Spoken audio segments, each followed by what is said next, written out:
Rais Mstaafu Uhuru Kenyatta ni miongoni tu mwa viongozi waliohudhuria Misa katika kanisa la Holy Family Basilica ili kumwomboleza Papa Francis.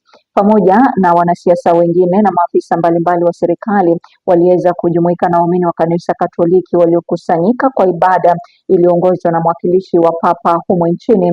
Waumini wameendelea kutoa heshima za mwisho Vatican, ambako jeneza la Papa Francis litafungwa baadaye jioni kabla ya mazishi yake kufanyika hapo kesho Santa Maria Maggiore. Holiness and just talking about the things that we needed to talk about. This was an office where I had met very many different people, you know, from Obama to leaders from all over the world. And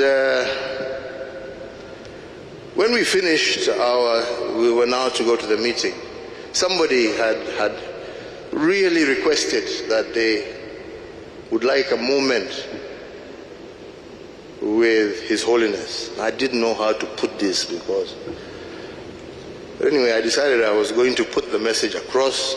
And he said, "Oh, no problem." So I invited the person over to my office. Before we moved out, sat, and I went back to my seat.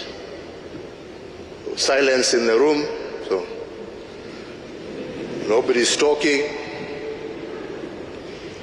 And His Holiness turned and looked at me and told me, "I thought you said he wanted to talk to me."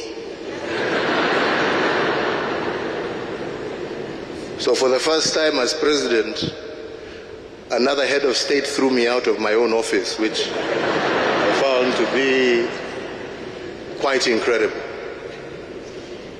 But